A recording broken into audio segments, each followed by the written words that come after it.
did so good for me. He's in North Carolina. He did so great. What's the problem over there? What's the problem? Is that a radical left lunatic?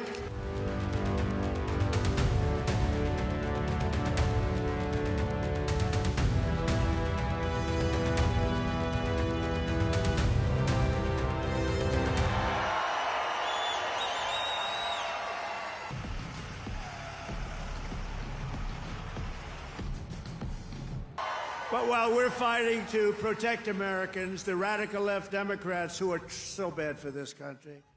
Did Donald Trump really deliver the most extraordinary first 100 days of any presidency in American history? Or are the chaos catching up with him? As the only post-war US president to return for a non-consecutive second term, Trump promised a storm. 100 days later, America is more divided than ever, legally, economically, and politically.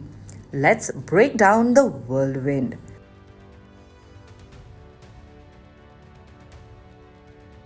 Trump's approval is more divided than any other president in modern times. According to Gallup, 9 in 10 Republicans support him, but only 4% of the Democrats do. That makes Trump's second term the most polarizing in US history, at least at the 100-day mark. Compare that to presidents like John F. Kennedy, who had 83% approval, or Ronald Reagan at 67%. Even Biden and Clinton were both above 50%.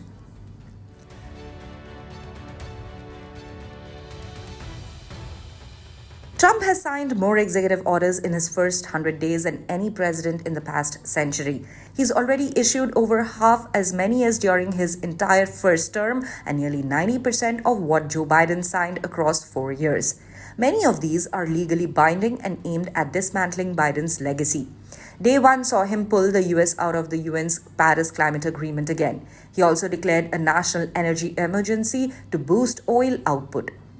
Not all actions were headline-worthy, however. One revoked the ban on plastic straws as well.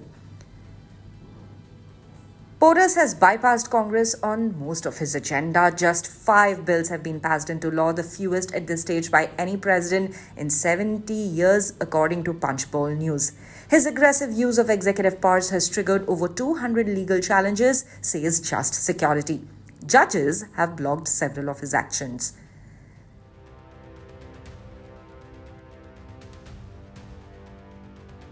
POTUS promised jobs and lower prices. Wall Street was optimistic. At first, after his 2024 win, the S&P 500 spiked, but that changed fast.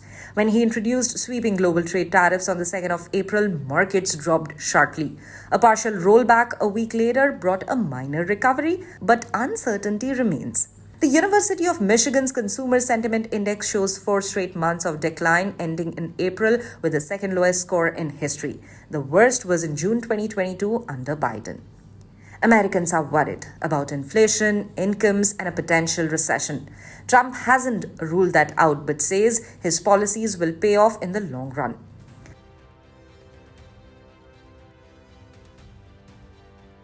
Trump says America is being ripped off by countries like China and wants to eliminate the US trade deficit.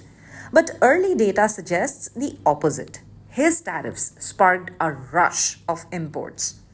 In January, the US imported goods worth $329 million, which is a record since 1992.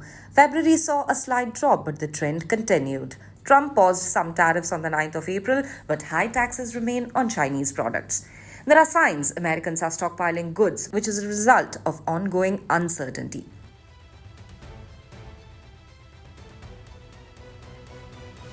Trump campaigned on mass deportations and ending birthright citizenship.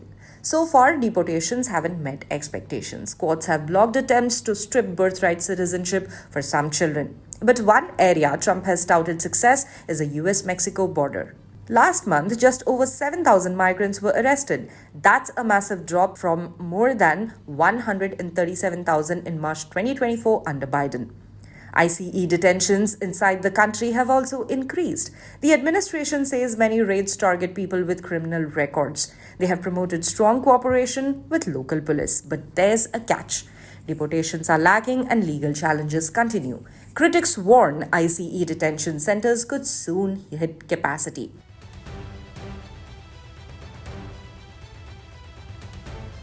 From tariffs to the border, grocery prices to courtrooms, Trump's next 100 days will define how far he can go. He's acting fast, but the legal, economic, and political blowback is piling up.